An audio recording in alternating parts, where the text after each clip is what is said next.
Mr. Chude Osiegbu. Welcome to Founder Spotlight with TechNest. My name is Godfrey and I'm going to be interviewing you today. We're going to be focusing on you, your personality, your stories, and what the company is doing and how it's trying to solve problems in Africa. So I'm going to start with this question. You know, many persons are so unfamiliar with what a Proptech is. And I just wanted to share in a layman's language or in layman's term what Venco does. Yeah. Okay. So thanks for the question and thanks for having us on this session. So Venco is a Proptech company that simply builds operating systems for residential and commercial communities. And basically what that means is that in all these multi-unit clusters of residential and commercial spaces that are coming up, they need software to manage their operations and wear that software. So you're trying to say you digitalize everything that has to do with properties, make people have somewhere where they can go in to log in, complaints, they can get everything they want about properties. That's it. Yeah, so well, it's a bit different from that. So of course, we are all familiar with the concept of estates. Yes. Okay. So when estates have been built, people now populate the estates. And when you populate the estates, there are certain processes that must happen. So essentially our platform is a platform that helps to run estates. Okay, so you've done the development, people have moved in and they need to pay service charges, they need to manage access to their communities, they need to raise issues and have those issues handled. They need to raise emergencies and do many other things that our solution caters to. What we've done with Venco is that we've brought all of that together onto a single platform in an integrated way and in a way that makes the job of the operators of the community easy and makes the job or the life of the residents easy as well. Yeah. So we are an operating system for these communities. Yeah. I think I get that now. Okay. So what was the inspiration behind this idea of Venco? What inspired you? Yeah. Okay. So for me, it was personal. So I used to live in an estate in Port Harcourt. Okay. Massive estate. It's called Riftaf Golf Estate, about 1,000 units. But when I was there, the occupancy was about 200 units. It was quite challenging to run because essentially the developer had built the place and he wouldn't manage it. So he was essentially depending on 200 people from different backgrounds for themselves. Exactly, to just manage themselves, and there was no baseline or framework to do this. And it became very clear that even when some semblance of management started to come into the place, that they needed tools, digital tools to help to make that easier. So take for example, we just need a registry of everybody that lives here. Of course, to have a registry of everybody that lives here, you need a registry of what are all the units or houses here, right? And once you start to build on that, then it says, okay, there's already technology from payment gateways around. Why can't we automate our billing for service charges and collection of them, because that was a big problem. Yeah. And solving that problem, the next thing was, okay, we use utilities here. So we use power from the generator or from the public, from the distribution company, right? So why can't we automate the vending of energy? And things just started to add up like that. And by the time we were done, we had a baseline system that was running this community. Oh. And but at the time we built it without, we were known as estate manager then. We just gave the thing a name, estate manager. And it was running like that in that community without us thinking about monetizing it for more than a year. But then I moved to Lagos. And then in Lagos, having conversations with friends, and people that we just, come across, it became clear that this same problem that we had in this estate in Port Harcourt was So all over it's the common. place. Exactly. And then the idea to start to commercialize, the solution started to come from there. All right, that's beautiful. So, what would you say are some of the problems you've identified that are peculiar to Africa that Venco is trying to solve apart from these challenges you've mentioned? Okay, so let's take utilities for example. So today, one of our biggest revenue streams is selling prepaid utility meters, energy and water. Of course, we are earning subscriptions as well on providing our service. In the rest of the world, you don't really find a scenario where an estate is providing its own power. So utilities are taken for granted. They are provided by large distribution companies, and it just works. The reason why prepaid energy meters have become a thing in Nigeria is because of just the dysfunctional power generation and distribution environments. And these communities have literally had to take matters into their own hands to guarantee good power supply.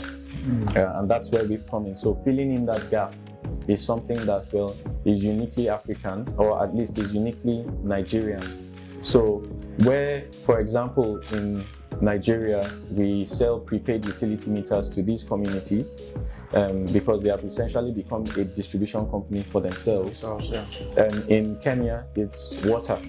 So rather than metering energy, they meter water, right? So that's one uniquely African take where just given the nature of things, we've had to help these communities basically supply vending hardware to them, and also the software for prepaid metering. We've had to provide this as well. All right, that's beautiful. I just want to, it just seems that you've been prepared for this all your life, whereas it was just an experience that just, that got you into it. So I want to ask, if you were not the founder of the Proptech, what would you be doing right now? Okay, so that question is interesting. So is it what would I be doing, or what would I like to be doing? Maybe both. Okay, let me start with what I would be doing. Okay. So before I became the founder or a founder at Venco, I was an SAP consultant. And before that, I was a software developer. So basically, I would probably still be doing SAP consulting, implementing large-scale enterprise resource planning solutions for some of the biggest companies around. Yes. So the other question, what would you like? That's a no-brainer. I would like to be on the beach, lying down now, sipping a mojito. I see. Yeah. So what does a normal day as a founder look like for you? It's very busy. It starts early. So as a founder, you have to keep an eye on what's happening, make sure that the systems we put in place are working. Every once in a while, a customer will reach out to you, and of course, we have plans that are continuously being executed that have to be monitored. So, and then, of course, most importantly, looking at new opportunities for business and all of that. So a typical day has me, monitoring some of our channels, to our support channels, to see how things are going, whether there are any new issues that are, becoming a big problem on our platform. It also has me attending meetings, partnership meetings, meetings with customers, and so on and so forth. And then it has me, so I also still wear a bit of a developer hat in the organization. So I align very closely with the developer team. So I join their meetings, give some of my ideas and have conversations with them. So so that's typically what is involved. You did not mention any form of fun, fundraising. No fun. Yeah. There's not a lot of fun at the moment, as a founder, but one does try to relax and distress every once in a while. So one of the things that we're looking to do better at Venco is, just more periodic, maybe quarterly hangouts, and really hangouts anytime we can manage, so that it's not just all work. So, what inspires you as a person? What inspires me? Well, in the context of Venco, it's seeing a space that, where there's a need, and being able to build something that addresses, that need or those needs, and to be able to, ideate, think up a solution, build that solution, execute it, it works, and then of course provide it as value to customers who are willing to pay for it. So for me, that's like a big part of my motivation. So again, when you look at human needs, shelter is a big part of human needs, and the way shelter is going today, so I don't know if you look at the whole of Abuja, it's estates. If you look at the whole of the Lekki corridor, it's estates on the left and on the right. On the mainland in Lagos, it's becoming a big deal. When you look in Nairobi, for example, it's all apartment blocks and estates, right? So it's clear that this is becoming a predominant way in which people live, right? And so we are dealing with, or we are trying to solve a problem that affects a large number of people, and it will be an increasing number, because if you even look at our solution, it's not, but if you look at it as something that is there for, urban centers, the degree of urbanization is increasing, in leaps and bounds. Yeah. And what it means is that people, because land is not increasing at the same pace, right, people are going to live in more and more integrated structures. There will be more apartment blocks, more estates, and all of that. And once you bring people together like that, you need an operating system to run their affairs. So I really see us as dealing with a very critical part of human life, which is making sure that your living spaces and your communities that you live in, are well run. Yeah. One of the things I noticed about startups recently is that apart from Nigeria, one other country that's so attractive to invest in is Kenya. And I'm beginning to wonder what's so special about Kenya, because we have Nigeria, we have Ghana, and we have South Africa, and then Kenya is, I think after Nigeria, is one of the countries that's attracting much funding from investors globally. So I still want to know from your own point of view, why Kenya? So Kenya is interesting for us on a number of fronts. First of all, it fits the pattern for somewhere that is very, at least parts of it are very highly urbanized, and they already have the kind of living structures, communal structures and culture that we have here in Nigeria, and or is becoming increasingly predominant in Nigeria. It also helps that our CTO is Kenyan. So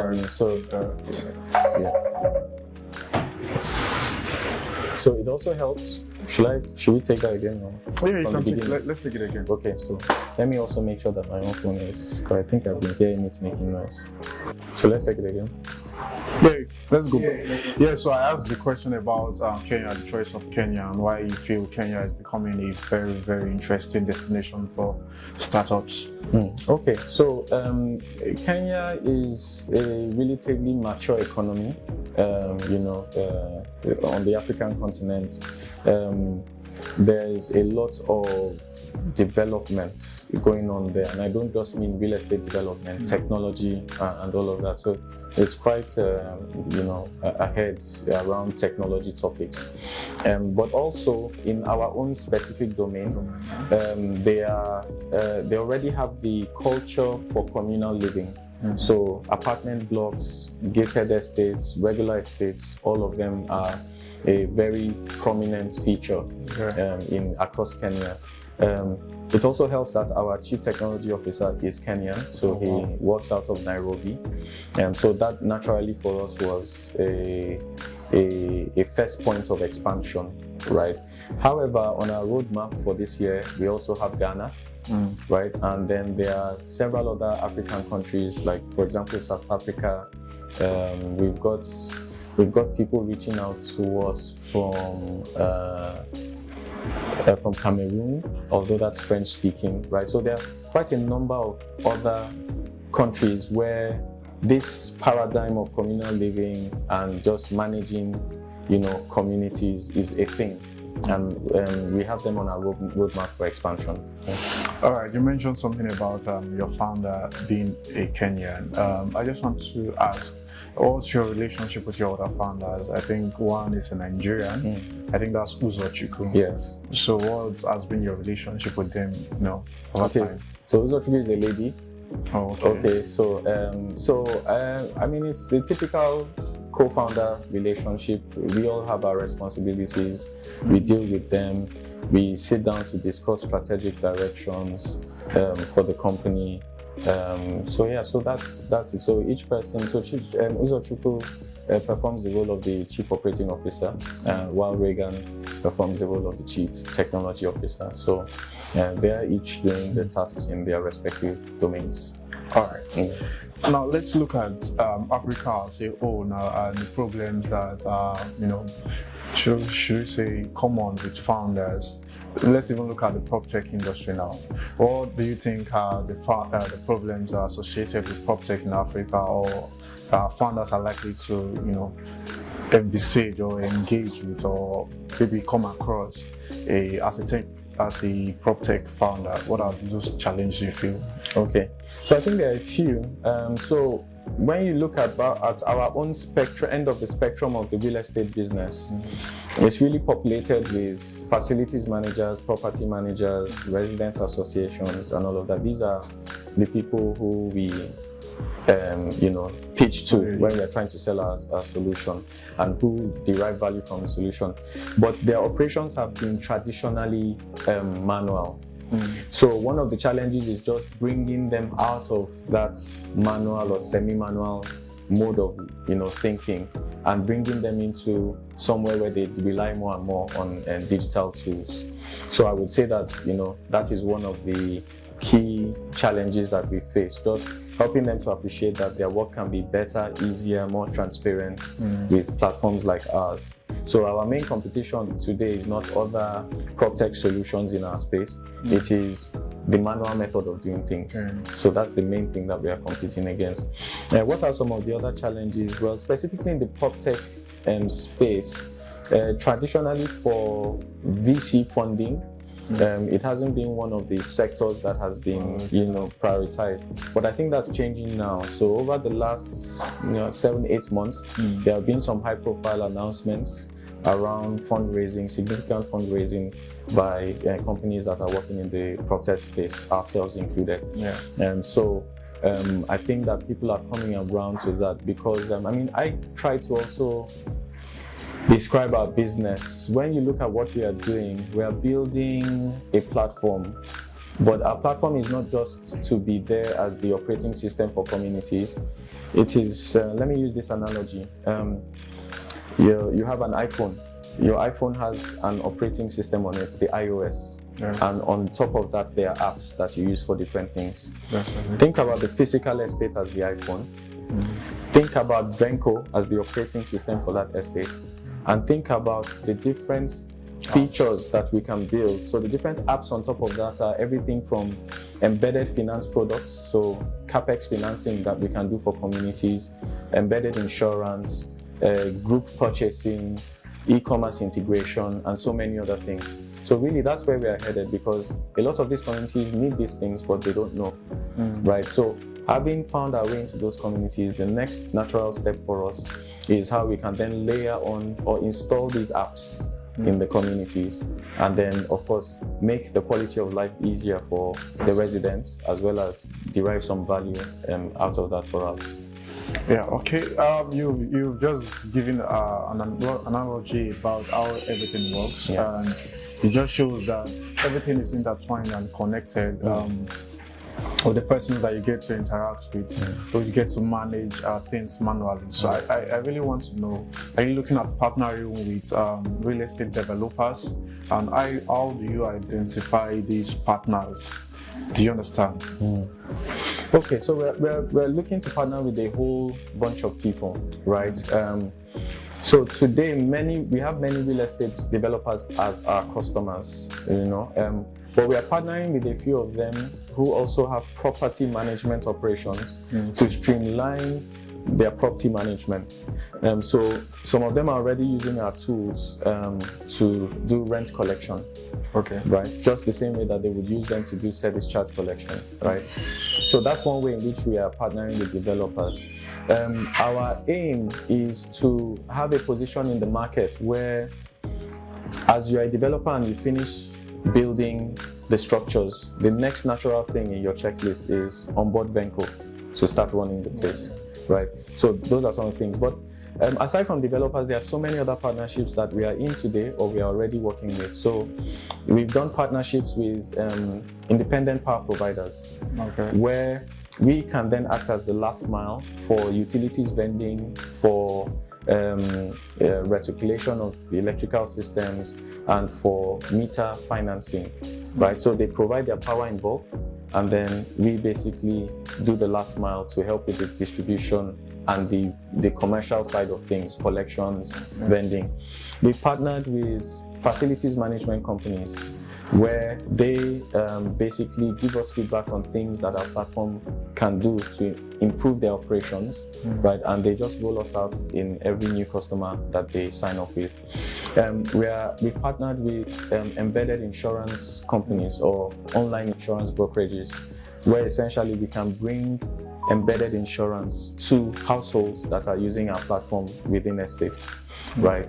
And that way they can, on a monthly basis, as part of their service charge or periodic fees, pay for household insurance for their vehicles, and all of that. Is covered. Covered, exactly. We are partnering with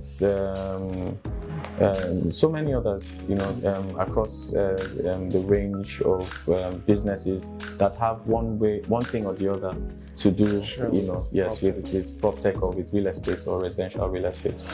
Okay, that's great. The whole process just seems seamless with Venco coming in, so be the operating system for properties and these communities. Last year you raised $670K, and I'm sure with that raise there are so many plans you already have in mind, or so many, should I say, features you are looking at integrating into your operations already. I want to know how far with those plans and how far have you come on implementing those plans? Okay, yeah, so we've come quite far implementing those plans. So one of the things that we wanted to do was to boost our distribution. So last year, by the end of last year, we had doubled the number of communities that use our platform from 100 to 200 plus. We had tripled the number of households that use our platform from just under 5,000 to just under 14,000. We had added 2 more apps to our suite of apps. So we had added a security app for security users, security personnel in communities, and we had added an admin app that allows facilities managers to operate their communities right from their mobile phones. We've also implemented, we are almost finalizing the implementation of a wallet on our platform that can then be used as an estate wallet to fund both estate obligations as well as third-party obligations, such as buying things off of a marketplace and all of those things. Of course, we've increased the size of our team to match with these demands, and we've also expanded into Kenya. So these are some of the things that we had set up our objective for raising the funds, and we've met quite a large portion of those. Okay, just to be specific, you said you've increased your team. I would like to know what was the number, how you've increased, like the number you've increased to now, and your plans towards other countries. Right now you are in Nigeria and in Kenya. Yeah. So which other country are you looking at? So I think the immediate next focus outside of Kenya is Ghana. Okay. And then after Ghana, we're really looking at South Africa because, again, they share a lot in common with us, yes, with respect to communal living. So the whole concept of estates is both middle class, upper class estates is a big thing there in South Africa. Yes. So what about the team? offer with the Yeah, so I think the team has doubled. So I think at the time when we had raised our funds, we were about 9, and now we're 20. Wow. Yes, so we basically doubled the size of the team. We've done that to fill in roles in customer support, in finance, in marketing, and in our developer team as well. So what would you say, how would you characterize a successful 2023 for Venco? So for us, a successful 2023 is more than doubling the number of communities that we're in again. We've been doing this sustainably for the last 4 years. So every year we've doubled our estates. But in fact, this year we want to more than double the estates. Also,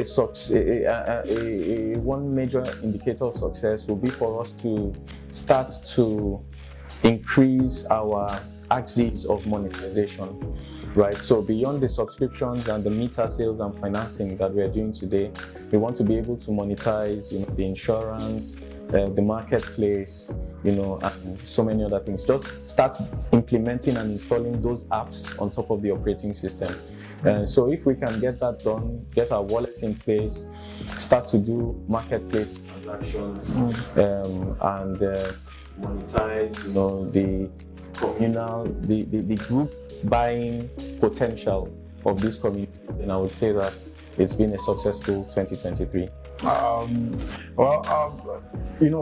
Currently blockchain is taking over the tech space. I'm just so curious to know, how are you planning on integrating blockchain into all that you do?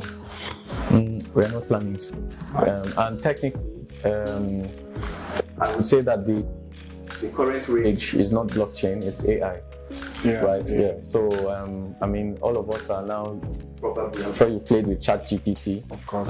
So it's recommended, is a highly recommended tool in this organization. And if anything, that's what we're thinking or hoping that we can integrate into our platform. So we can already think of many use cases for it to improve the quality of our customer support, right? Which will also extend the time when we provide customer support to our communities, because we've kind of used ChatGPT or any other relevant AI tool to provide a first line of support before a customer services representative has to speak with you. Then, of course, on our platform, we accumulate quite a lot of data, people's energy vending habits, the quantity of energy that is being vended, the consumption of energy, the visitor traffic, and all of those things. And analyzing this data is something that communities also will find useful. So for example, if you can look at the energy consumption trends and energy purchase trends in your community, you can use that to better size your generating capacity and improve the efficiency of your spend on diesel, for example, right? Yeah. So having data and setting AI on that data to analyze these trends and do forecasting. So take yourself as a resident in one of these communities and you're buying energy. One of the things we want to be able to do is to prompt you when we think that the energy on your meter is about to run out, because we have looked at your historical consumption pattern and we built a model or a picture around that. So those are some of the things that we are thinking around or about when we think about applying AI to what we do. There are many other use cases, but those are just a few. Yeah. Okay, we're about coming to an end. There's this question that's been on my mind. There is this there are platforms that actually meet people and they tell them to invest fractionally on real estate, and at the end they give them back their probably returns. Yes. So I don't know, how does this come into play with Proptech? So that's a slightly different space from us, but that is still Proptech. So it's fractional ownership of property, right? So when you look at the Proptech value chain, it's everywhere from the technology to build property, to building property, to mortgage, to rent, to operations, to facilities management, to property management, right? So this fractional ownership is around, it's somewhere in the middle, in between, or the overlap of property and investment, right? But rather than me, so if a few years ago, if I think about I wanted to invest in property, I have to have enough money to buy a house, right, or buy a flat. But with fractional ownership, you don't need to do that. Just the same way you can own a share in a company, you can own a share in a house. So you can own a share in a hotel, in a room in a hotel, right? And things like that. So I think that area is also an area that I think you'll see a lot of traction, because it's a very, again, demand for property is only going to go up because population, as far as we know, is on an upward trend, and they all have to live somewhere. And beyond thinking about it as just a way of investment, it's also a way of financing the building of properties. So if I want to build something now, maybe a 16 flats property for students, I don't need to come up with all of that money myself. We can all co-invest, own a fractional share in that, build the property, and then earn the returns in the proportion of our investment. So, okay, I think this will be before the last question, I'll just ask this: what are the founders that inspire you? I mean, when I checked the funding raise, I saw the founder of PiggyVest there as part of the investors. So I just want to know, in the tech space in Nigeria and overall, what are those founders that inspire you? So generally speaking, I'm inspired by the founders of Paystack. I really like what they've done. It helps that they are the first major exit, of a startup in Nigeria, as far as I know. Interestingly, one of the founders there is an investor in Venco. I admire the founders of PiggyVest. I think they've done a great thing as well. Interestingly, one of the founders there is an investor in Venco as well. And outside of Nigeria, I also admire companies that are kind of operating in the same space where we are, but in India, and all of that. So you probably, or you may have heard of companies like MyGate, No Brokerhood, and all of that. So they are doing what we are doing, but they are doing it in India, and they've scaled, and they are. And basically, when I see what they've done, I'm really inspired, and it gives us ideas of things we need to do as well, of course, with our own unique spin. So those are some of the people that inspire me. There are quite a few others, but I don't know that we have enough time to talk. I think that's the answer is quite all right for me. So to the very last question, how do you balance life, every other thing you do? I mean, you have this chunk of workload, and you have family, I'm sure, and then you have friends, you have your social life. How do you balance everything that you do? To be honest, quite difficult, and it's one of the things that I'm also still trying to learn and get better at. So, the life in a startup is different from in a traditional company. Yeah, so you have targets you have to meet quickly, you have to show traction, you have to grow. There's fundraising, and all of those things, and it just takes a lot of time. And of course, you're trying to do it without the established structure of a bigger company, right? And you're trying to, of course, do new things, or even do old things, but in new ways, and things that haven't been done before. So it does take a lot of time, right? And still trying to strike a good balance between the work in the startup, family, and social life. So let me just say that it's a point of improvement, and I'm working very hard at it. Yeah. All right. Thank you very much. We've come to the end of the interview.